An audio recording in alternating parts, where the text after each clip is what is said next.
Opa, tudo bem? Tá online já, tá bom. Você tá de férias, né? Tô de recesso. Férias? Férias não, recesso. Por quê? Qual é a diferença? É que o servidor escolhe ficar de recesso no Natal ou no Ano Novo. Ah, tá Escolhe. uma folga, né? Tá online aqui. De férias. Vamos então? Posso começar? Pode ser. Pode começar, presidente. Bom dia a todos. Hoje é sexta-feira, estou com a Elisângela do meu lado aqui, que está de recesso, né? Está de férias. Há um rodízio entre servidores.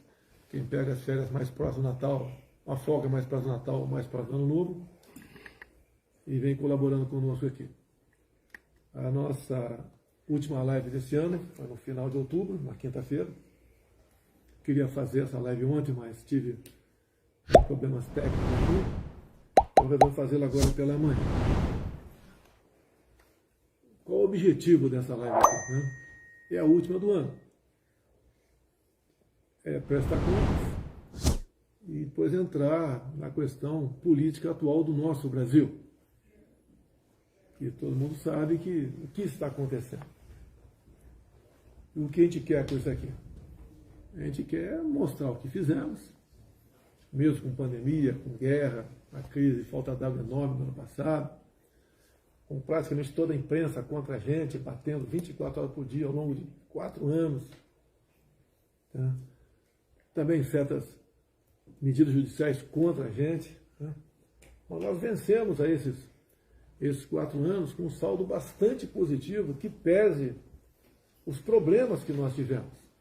Nenhum chefe de Estado, eu tenho conhecimento aqui no Brasil, enfrentou algo parecido com isso. Se bem que isso foi enfrentado pelo mundo todo, a questão da pandemia e da guerra desse ano lá no outro lado do mundo. Isso influencia na vida de todo mundo. Então todo mundo sofre com isso aí, além das mortes, obviamente, que são irrecuperáveis. Mas vamos lá. Tivemos umas eleições em 2018, tá? Com o segundo turno, nós fomos vitoriosos no segundo turno. Havia uma mobilização enorme, né, a nosso favor. Eu praticamente não fiz campanha de 6 de setembro até final de outubro, porque estava ou hospitalizado ou em convalescença em casa. Ouso dizer que as manifestações de apoio no corrente ano foram superiores àquelas que ocorreram em 2018. Então, fui salvo por um milagre daquela facada e fomos vitoriosos no segundo turno contra o candidato do PT, Haddad. Às vezes eu fico imaginando, né? Podemos imaginar. Se a facada tivesse sido fatal, quem estaria no governo nesses 4 anos? Como estaria o Brasil hoje em dia? E olha só, a facada que eu recebi foi do ex-filiado ao PSOL, que é um partido que é satélite ao PT. E a imprensa não bateu em cima disso. Não levou para a questão ideológica, né? Não falou pissolista, petista, de esquerda. Hoje em dia, se uma pessoa aí comete um deslize, um crime, né? Ou faz algo reprovável pela sociedade, ou no que está de acordo com as leis, é bolsonarista. Tá? É bolsonarista. Você lembra, durante a campanha, aquela tragédia lá em Foz do Iguaçu, onde uma pessoa mata a outra. E daí, bolsonarista, né? Eu tive aqui em Brasília com um dos familiares, conversamos sobre o episódio, lamentável sobre todos os aspectos, nada justifica o que aconteceu ali. Né? Como nada justifica aqui em Brasília essa tentativa de um ato terrorista, não? Aqui na região do aeroporto do Brasil, nada justifica. Um elemento que foi pego, graças a Deus, né? Ideias que não coadunam com nenhum cidadão. Agora, massifica em cima do cara com bolsonarista o tempo todo. É a maneira da imprensa tratar. Uma imprensa que lá atrás falava tanto em liberdade de expressão, e hoje aplaude quando alguém é preso por ter falado alguma coisa, ter duvidado de alguma coisa. Essa falta de liberdade que nós estamos vivendo, não é de hoje, prejudica a democracia. Tá? E isso daí, no futuro, se continuar, vai pegar todo mundo. Nós sempre lutamos por democracia, por liberdade, por respeito às leis, respeito à Constituição. Né? Eu passei 4 anos, além de trabalhar, obviamente, juntamente com os meus ministros, mostrando a importância da liberdade para a democracia. O oxigênio da democracia é a liberdade, em toda a sua plenitude. E a gente vê, a gente não precisa de mais leis. Está o artigo 220 da Constituição que fala claramente o que é a liberdade de expressão. Infelizmente, né, alguns aí não entendem o que é isso. Milhões outros, tá? Aplaudem até quando alguém perde a sua liberdade. Eu lembro, durante meus 4 anos, que eu não deixei de arrastar multidões pelo Brasil. Não foram só motocicletas, não, foram encontros também. De vez em quando um chegava no canto, mas presidente, a liberdade é igual o sol, está aí brilhando para todo mundo. Hoje o pessoal vê que realmente a liberdade é algo importantíssimo. Eu vejo hoje uma nação que está com medo de mandar um zap, de tecer um comentário, mandar um emoji, a discutir algum assunto. Como nós fomos proibidos de discutir a questão da Covid. Você não podia falar sobre Covid. Tudo era... Não existe comprovação científica. Até a liberdade dos médicos foram tolhidas. O médico não é que tem o direito, não. Ele tem o dever de buscar salvar a vida do próximo ou diminuir a sua dor. E ele foi tolhido disso por ocasião da Covid, que lamentavelmente no Brasil matou aí mais de 600 mil pessoas. Nós fizemos a nossa parte, né, quando foi possível e passou a ter a vacina no mercado, porque em 2020 não tinha vacina, nós compramos mais de 500 milhões de doses, tomou quem quis, não obrigamos ninguém a tomar a vacina. Hoje em dia também, se você falar de vacina, né, falar de um estudo de fora do Brasil, você corre risco de ser bloqueado e responder o processo. Eu, o ano passado,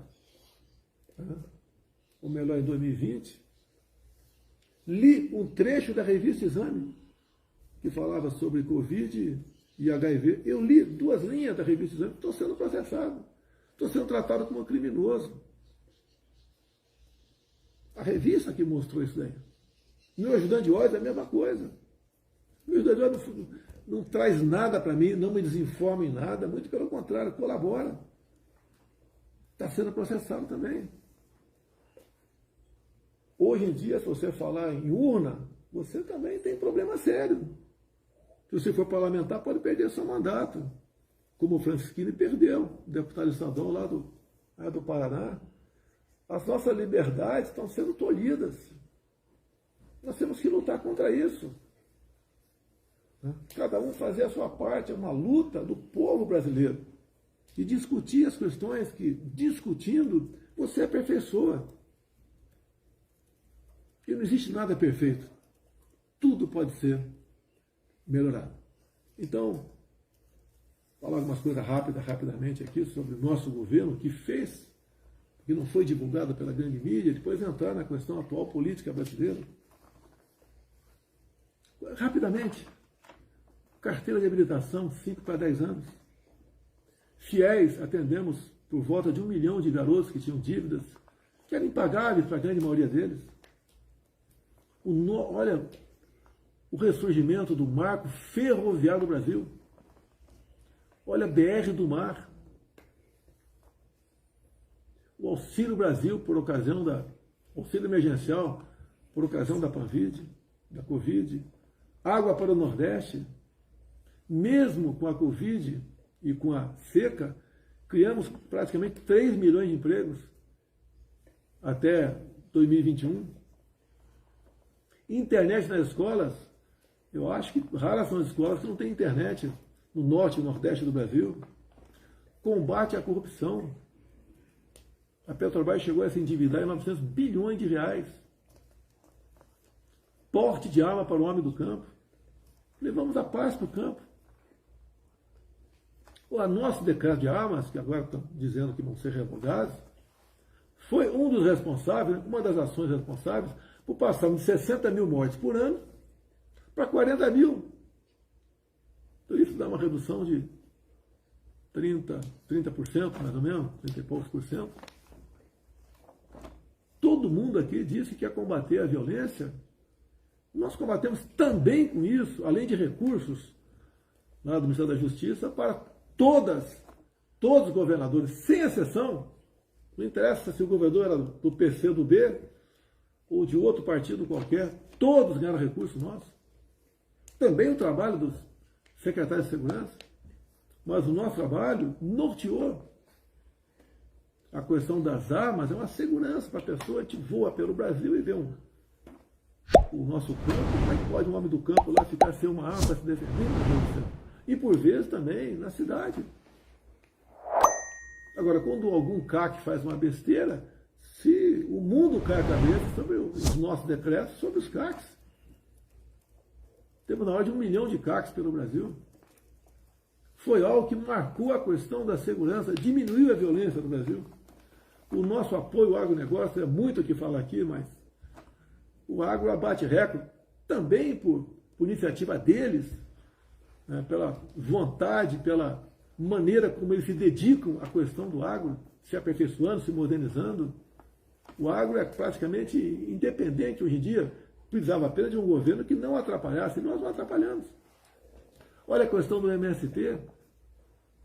Raras foram invasões de terra do meu governo. Agora já estão botando as manguinhas de fora, né? E já temos visto invasões pelo Brasil. E como é que nós seguramos o pessoal do MST? Não foi pela força, foi titulando. Demos 420 mil títulos para o pessoal que estava ali em assentamentos, que era a massa, a força do MST. A desoneração da folha para 17 categorias pelo Brasil. Que nós, quanto mais diminuímos os impostos, né, ou desoneramos, nós arrecadamos mais. Nós diminuímos em 1/3 o IPI de 4 mil produtos. Isentamos ou diminuímos os impostos de importação de alguns poucos produtos, mas fizemos isso e passamos a arrecadar mais. Mantivemos a política de isenção de IPI de táxi, entramos aí, táxis deficientes, colocamos aí, agregamos os deficientes auditivos. Olha a nossa lei de liberdade econômica, ela é bastante extensa. A facilidade que uma pessoa tem para abrir um negócio no seu município, a facilidade para conseguir o alvará, que às vezes demorava meses, até anos e não saía. As nossas estatais, privatizamos várias estatais pequenas, mas privatizamos. A Eletrobras foi a maior. Não davam lucro muito pequeno, ou deficitários, passaram a dar lucro. Ano passado, se não me engano, foi 180 bilhões de reais. Olha Itaipu Binacional, fazendo obras. Foi inaugurada agora, antes do Natal, a segunda ponte para o Paraguai. Uma ponte com 490 metros de vão. Está em execução outra ponte lá de Porto Murtinho. Nossas estatais. Olha os Correios, que era um festival de desmanche e corrupção, e agora está com caixa bilionário. Até mesmo a questão do turismo. A Embratur tinha dívidas quando nós assumimos. A Embratur agora tem 200 milhões em caixa. Avançamos nossa entrada na OCDE. Temos mais um colégio militar em São Paulo, são 14 agora. Temos mais de 100 colégios cívicos militares pelo Brasil, onde os pais lutam para botar seus filhos lá. A violência, o consumo de drogas e outras coisas entre esses jovens diminuiu assustadoramente, dada a disciplina adotada nas escolas, além da nota da garotada. Quem diria, faltava água em Bagé, Rio Grande do Sul, a gente não sabia disso. O prefeito nos procurou e está lá o Exército construindo a barragem de Bagé. A gente, quando fala em falta d'água, a gente pensa no Nordeste, né? No Nordeste nós concluímos a obra da transposição. A Lei Rouanet, nós não acabamos com a Lei Rouanet, apenas passamos a atender muito mais gente do que pouca gente com muito recurso. Fizemos uma verdadeira revogação nas normas regulamentadoras que levavam pânico ao empresariado, ao homem do campo, tá? Por ocasião das visitas daqueles que iam ver como é que estava o trabalho das pessoas nessas áreas. Olha a nossa escolha técnica de ministro. Durante meu tempo todo eu falava, compare os meus ministros com os ministros de governos anteriores. Agora, compare os nossos ministros, que ainda temos, né, com os indicados do nosso opositor. Resgatamos, colaborando para resgatar o patriotismo do Brasil. A bandeira verde e amarela passou a tremular pelo Brasil todo. O respeito à família. Nada de querer mexer na questão da tradição familiar nas escolas. Deixa aquela garota, quando atingir a maioridade, escolher o seu destino. Nós respeitamos e buscamos ali cada vez mais respeitar a criança em sala de aula. Olha a prova de vida para os idosos. Hoje o idoso não tem que sair de casa para fazer sua prova de vida. 33% de reajuste no piso da educação. O pessoal da agricultura familiar, aquele que leva realmente a comida para as feiras, para a nossa casa, passamos o TAP, né? A declaração de apoio ao Pronaf, de 20 para 40 mil reais.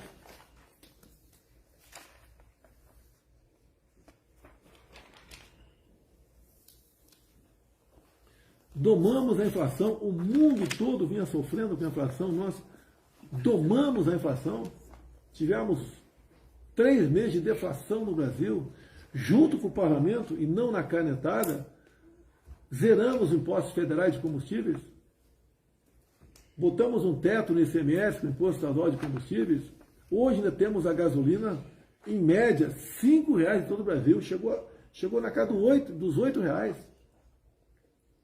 Está no orçamento tudo previsto para que o ano que vem continue zerado os impostos federais, mas o novo governo, como você viu, a imprensa dessa vez anunciou corretamente, né? O novo governo quer que se volte a cobrar os impostos federais a partir de janeiro agora. Então, pelo que tudo indica, a gasolina sobe quase R$ 1,00 a partir de 1º de janeiro agora. É o novo governo. Não é nosso. Nós tínhamos acertado isso aí. Porque, como disse a vocês, quanto mais a gente abre mão de impostos, mais nós arrecadamos. Quem entende um pouco de economia, né?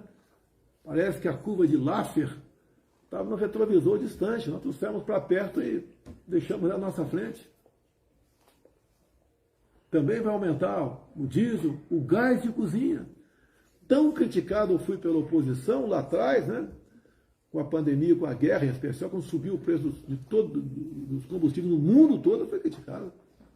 E quando a gente consegue domar isso aí, não pela canetada, mas com o parlamento, vem agora o novo governo aí dizendo que vai cobrar os impostos federais a partir de 1º de janeiro.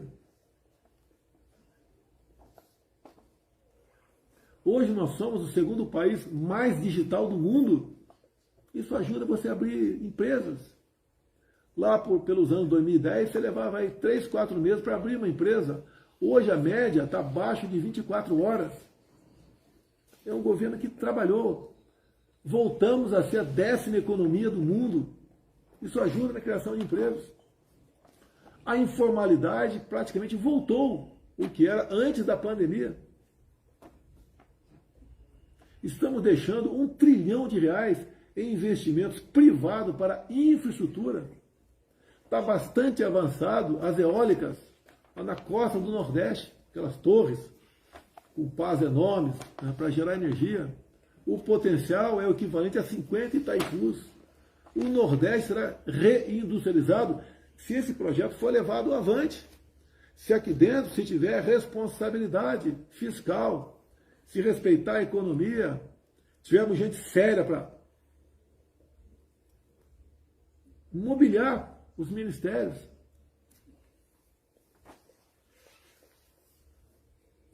Antes de passar ao assunto atual, né, não quero delongar na minha live, lamentar aí o passamento do Rei Pelé, no dia de ontem. Eu, no primeiro mandato meu, que comecei em 91, tive um contato com ele, tive o prazer de conversar alguns minutos com ele. Pessoa simples, todo mundo sabe disso, mas que levou o nome do Brasil nos 4 cantos do mundo. Tá? Hoje o mundo todo chora o passamento do Pelé. Tá? E nós lamentamos também aqui. Ontem publiquei 3 dias de luto oficial pelo passamento do nosso brasileiro aí, Pelé. Tá? A mãe dele é viva, tem 100 anos. Não sei como é que é o estado de saúde dela, uma pessoa com 100 anos de idade, né? Eu perdi minha mãe esse ano com 94. Mas a pior coisa que pode acontecer com um ser humano é ver um filho ir embora. Tá? Então aí que Deus aí conforte os familiares, os amigos, nós todos brasileiros com esse passamento, e que Deus, na sua infinita bondade, o acolha nos reinos do céu.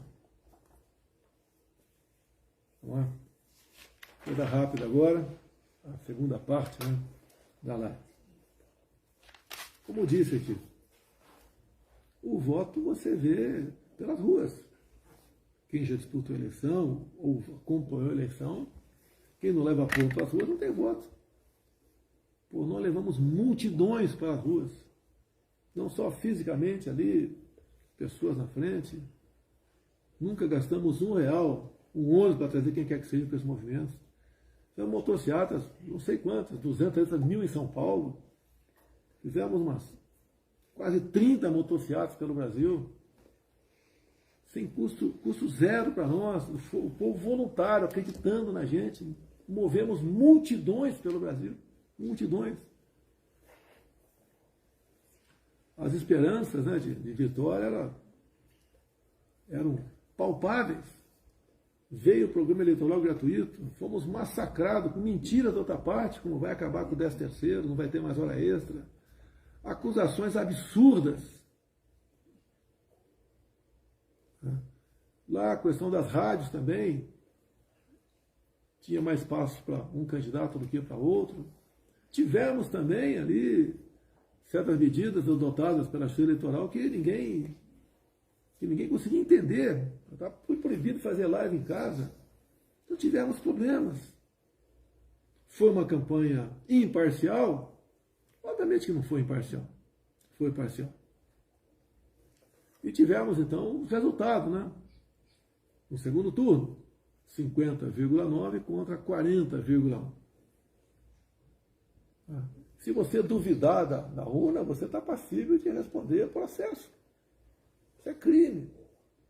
Mas tudo bem, não vamos duvidar das urnas aqui.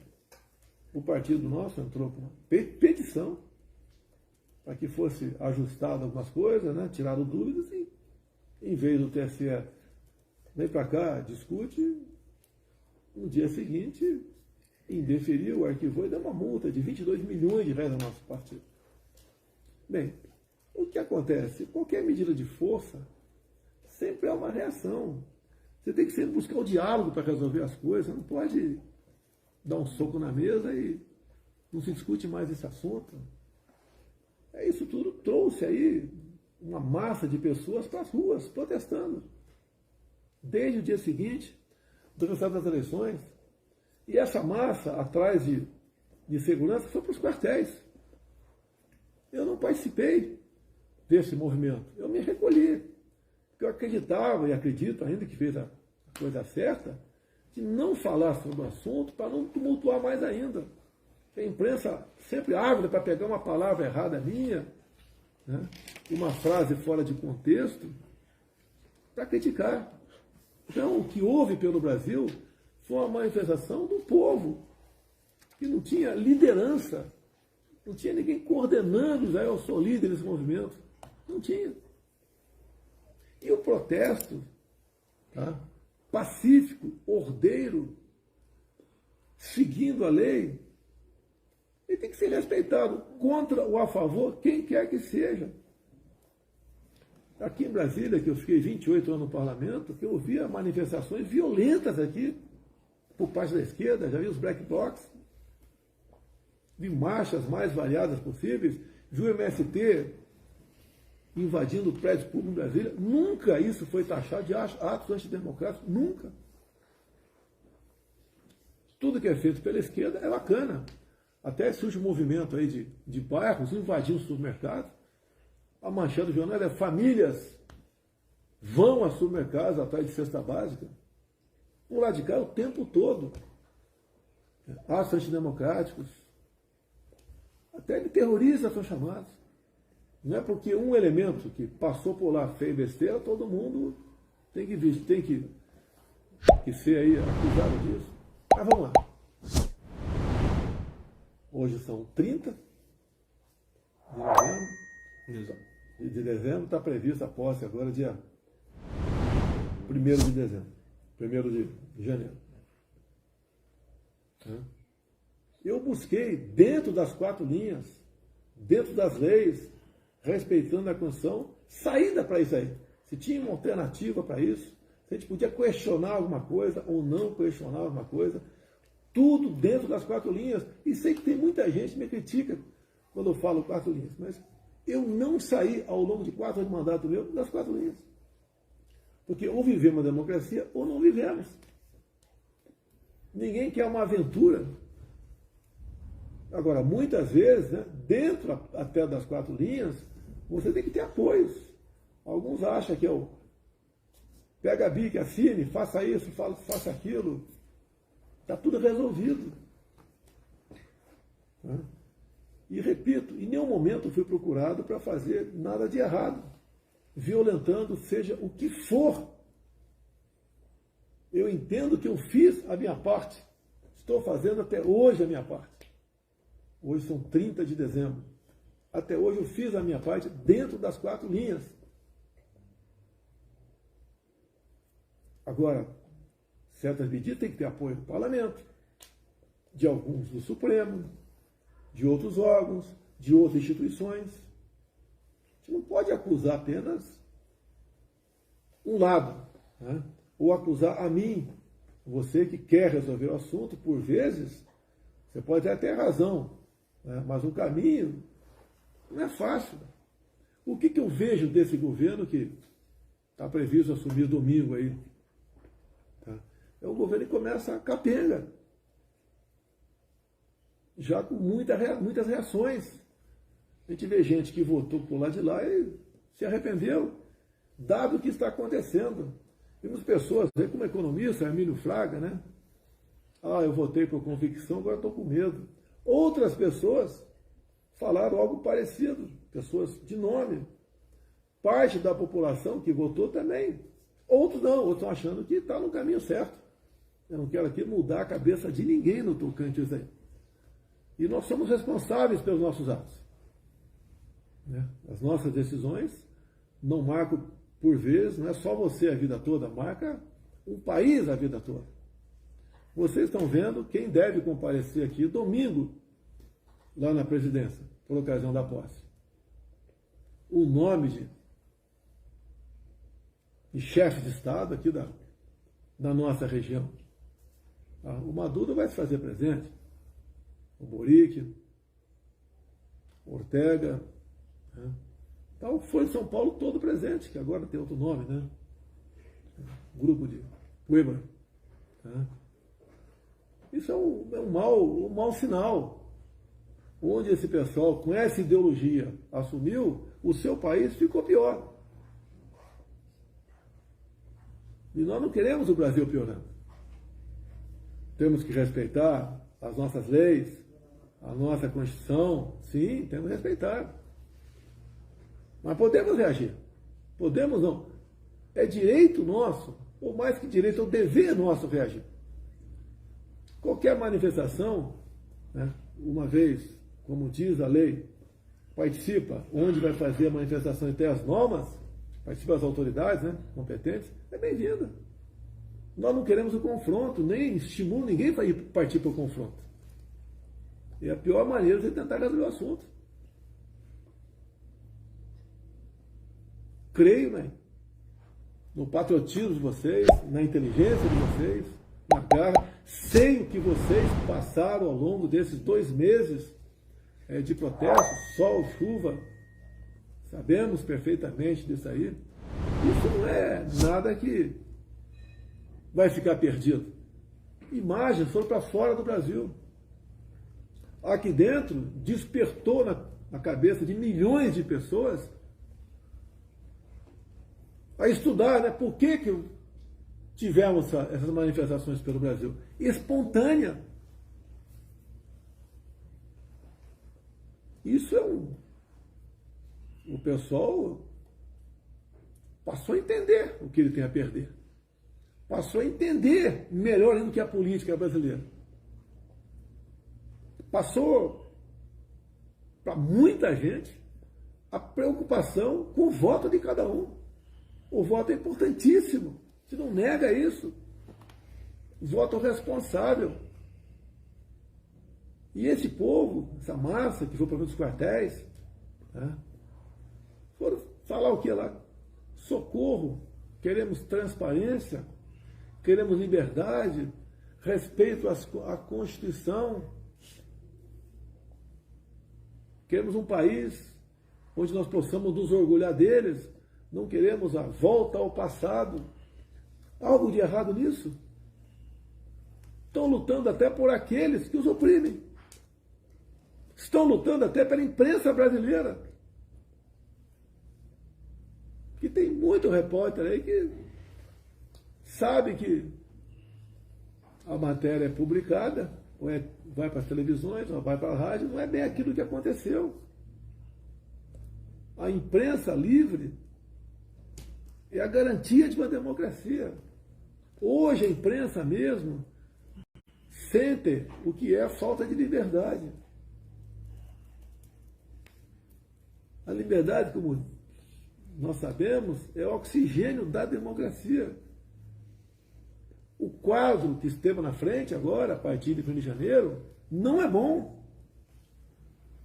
Não é por isso que a gente vai jogar a toalha, deixar de fazer oposição, deixar de criticar, deixar de conversar com seus vizinhos, agora com muito mais propriedade, com muito mais conhecimento. E o que nós queremos? Eu vou dizer que fui o melhor presidente do mundo? Não, não vou dizer isso. Dei o meu sangue ao longo desses 4 anos. Aqui do meu lado tem uma piscina enorme, olímpica, que eu desliguei o aquecedor, né? Gastava muita energia logo em janeiro de 2019. Se eu entrei 20 vezes nela ao longo desses 4 anos, foi muito. Se eu participei de 10 churrasquinhos aqui do lado, aqui ao longo desses 20 anos, desses 4 anos, foi muito. É trabalho de domingo a domingo. Não estou reclamando. Fui voluntário a ser candidato a presidente da República. Não sei o que aconteceu em mim. Foi um chamamento de Deus, talvez. Né? Se lance candidato, deixa o resto comigo. E quem acredita em Deus, sabe que para ele tudo é possível. Não vamos achar que o mundo vai acabar dia 1º de janeiro. Vamos por tudo ou nada. Não. Não tem tudo ou nada. Inteligência. Mostrar que somos diferentes do outro lado. Nós respeitamos as normas, as leis da Constituição. Nós sabemos dar valor à liberdade que eles têm. Que se o outro lado aqui tivesse do outro lado, essa liberdade tinha ido embora há muito tempo. Deus, pátria, família e liberdade. Coisas que ficam para sempre. Por falta de conhecimento, meu povo pereceu. Hoje o povo está tendo conhecimento. Está vendo que mentiras, quando era criticado pela oposição na guerra, que os combustíveis subiram, nós conseguimos baixar, conversando com o parlamento brasileiro. Hoje, agora, eles querem aumentar, vão aumentar. Hoje vi programa de televisão, vão taxar o Pix. A gastança é enorme, bacana, né? Muito bacana para muita gente, entre aspas, aí. Fura-teto, etc, etc. Você quer fazer um benefício, um bem para alguém, você tem que buscar alternativa. O dinheiro não cai do céu. Cada pessoa que recebe um benefício, outra vai ter que trabalhar para que aquele benefício seja pago. Não é simplesmente botar a Casa da Moeda para funcionar, rodar papel, que está tudo certo. Nós tínhamos acertado a questão dos R$600, buscando lá nos dividendos, a nossa equipe econômica. Não ia ter nunca uma medida como essa agora, de explodir o teto, né? Que foi uma medida adotada pelo governo Temer para exatamente segurar a gastança, que estava demais. Alguma coisa pode ser vista no teto? Poderia ser vista no teto? Poderia, sem problema nenhum, mas não explodir o teto. A mensagem que eu passo para vocês: é um momento triste para milhões de pessoas, alguns outros estão vibrando, mas é a minoria. É um momento de reflexão. Tem gente que deve estar chateada comigo, devia ter feito alguma coisa, qualquer coisa. Eu não poderia fazer o que o outro lado fez. E digo, né, para você conseguir certas coisas, mesmo dentro das quatro linhas, você tem que ter apoio. Não é momento de procurarmos responsáveis pela situação que está acontecendo. Todos nós, sem exceção, somos responsáveis. Todos nós somos responsáveis. Não é o caso de ficar atacando pessoas, instituições, grupos, seja o que for, né? Quando a situação está difícil, tem que buscar apoio, ajuda, né?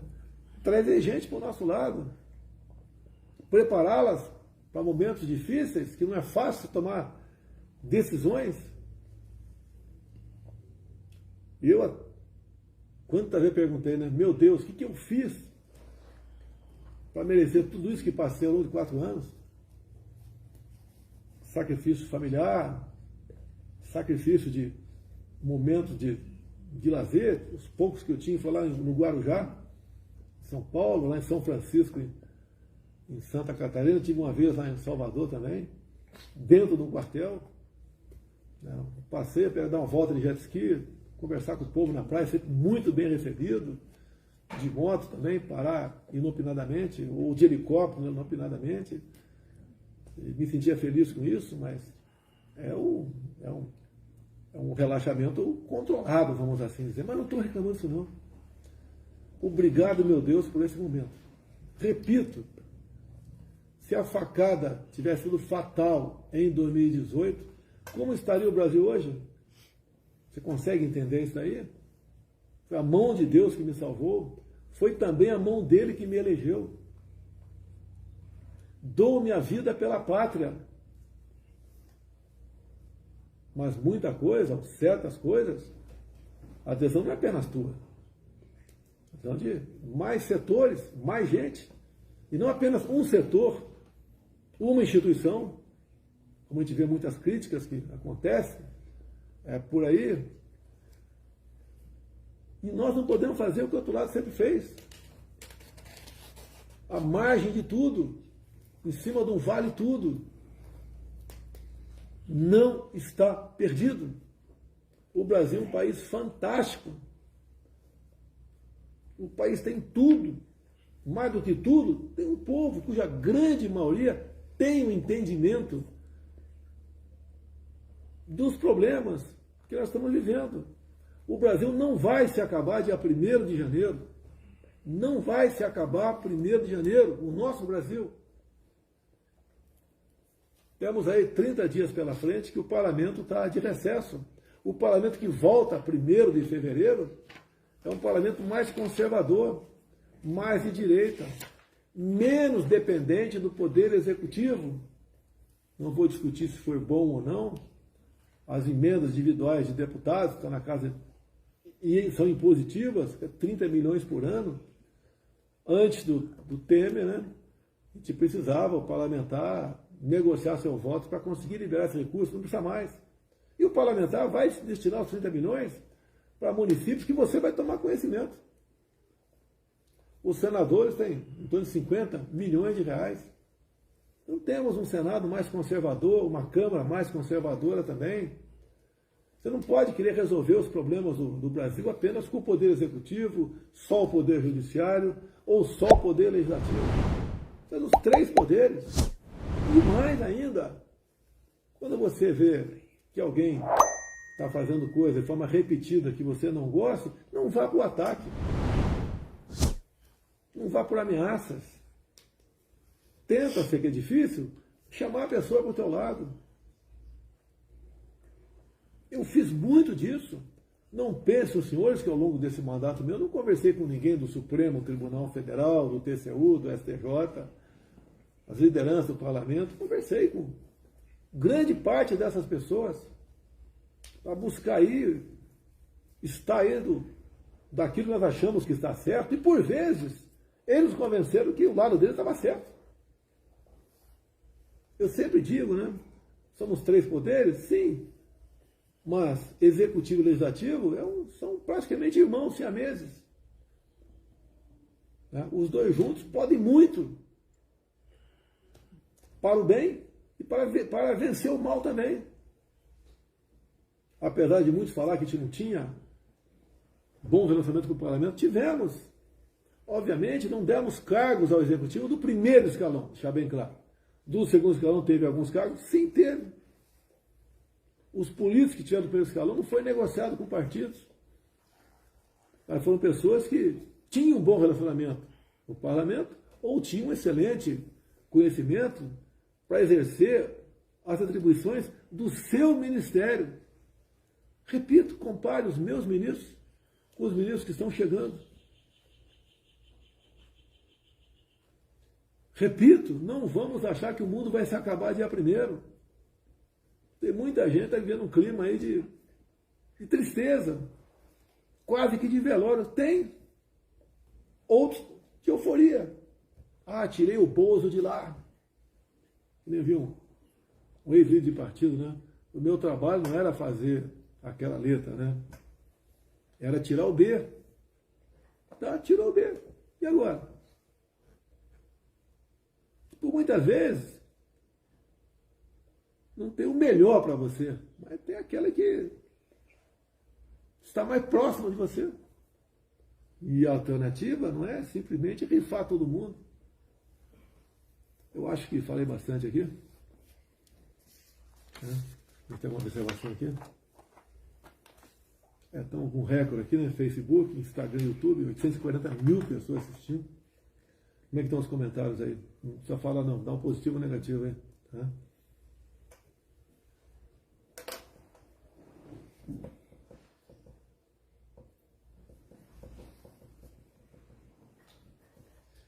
Jamais esperava chegar aqui.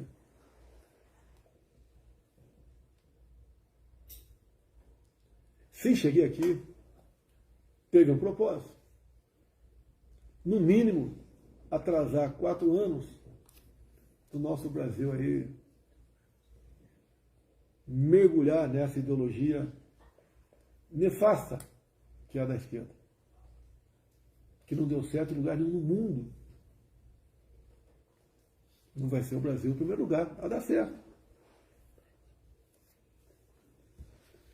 Se cheguei, teve um propósito.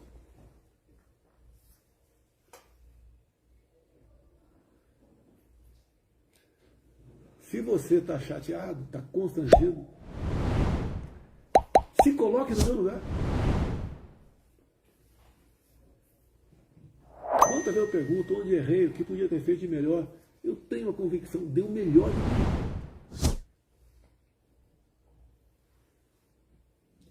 Com sacrifício de quem que estava ao meu lado, em especial minha esposa.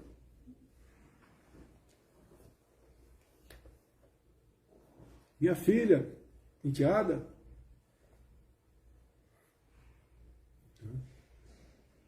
E vocês também sofreram. sofrem agora. Algum deve estar me criticando, devia ter feito isso, feito aquilo. Você pode até ter tido razão. Mas eu não posso fazer algo que não seja bem feito e assim os efeitos colaterais não sejam danosos demais. Tudo hoje em dia não é questão de um país, que um país faz, tem reflexo no mundo todo. Você pode perguntar, né? E aí, Rússia e Ucrânia? Não temos nada a ver com isso. Por que não? Olha os reflexos. Vamos lá negociar, antes da guerra, com o presidente Putin, a questão dos fertilizantes. Se não tivesse feito isso, poderia, né? Coisa que ia acontecer, não termos o devido fornecimento de fertilizantes para nós. Como é que estaria a nossa economia rural? O que se produz no campo? Não é só o agro, não. Tem pessoal que critica o agro, né? O agro é para rico, não sei o quê. Não, o óleo de soja vem de lá, pessoal. Tem a agricultura familiar por lá de cá. Mas se você abrir mão disso, vai faltar comida no mundo. Nós alimentamos mais de 1 bilhão de pessoas ao redor do mundo. E íamos ter problema de alimento no Brasil. Os preços iam para o espaço. Poderíamos estar vivendo fome aqui agora. E não ia ter auxílio emergencial, Bolsa Família, Auxílio Brasil, que desse conta do recado. E quando falta água no mercado, o preço sobe. Não adianta dizer qual regime você vive. Vamos lá negociar.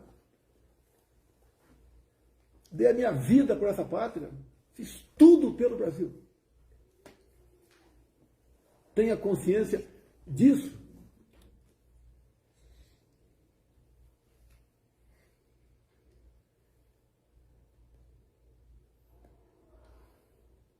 O Brasil não vai se acabar dia primeiro. Pode ter certeza disso. Hoje, temos uma massa de pessoas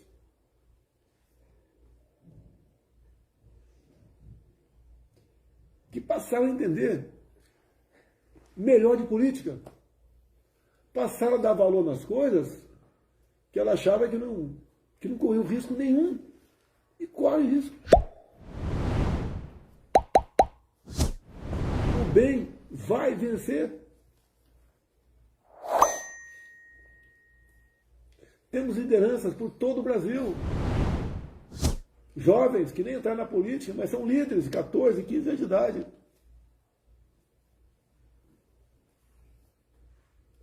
Essa garotada, esses políticos que se elegeram muitos aqui, primeiro mandato, outros reeleitos, muito boas pessoas, vão fazer a diferença. Aqueles que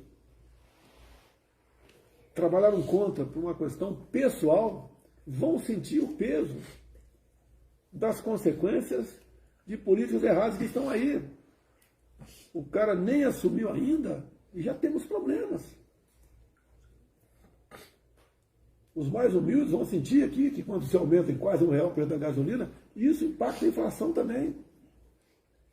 Fura-teto, a questão de armas, vamos revogar todos os decretos das armas. Vai voltar a violência no Brasil.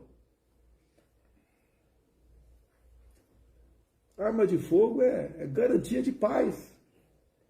Quem quer a paz se prepara para a guerra. Se a roda da economia não rodar, vai faltar dinheiro para servidor público. Não vai ficar igual a pandemia aqui. Foi mantido o salário de vocês, né? Se não rodar a economia, vai faltar recurso para todo mundo. Todo mundo vai sofrer. Mas tenho certeza, não vai demorar muito tempo. O Brasil vai voltar no eixo da normalidade, da prosperidade, da ordem, do progresso, do respeito, do amor à sua bandeira.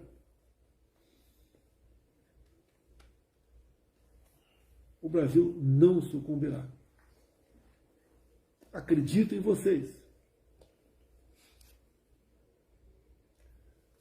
Como foi difícil ficar 2 meses calado, trabalhando para buscar alternativas. Qualquer coisa que eu falasse seria um escândalo na imprensa. Eu quieto, sou atacado.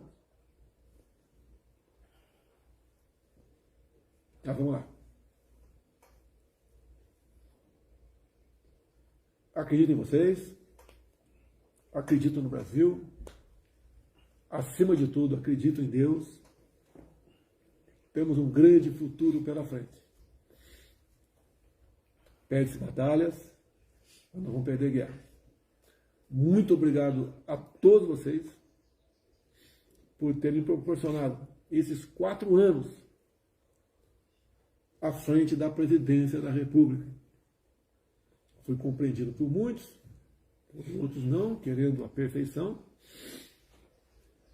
Vocês sabem agora a importância da união, sabem dar valor à liberdade, o respeito ao próximo, amar a família, buscar sempre a paz, a harmonia, não da boca para fora apenas, a importância para que nós possamos, nessa rápida passagem nossa aqui na Terra, vivermos em tranquilidade. Muito obrigado a todos vocês. Um abraço a todos, com muita luta, mas um bom 2023 a todos. Deus abençoe o nosso Brasil. Vamos em frente.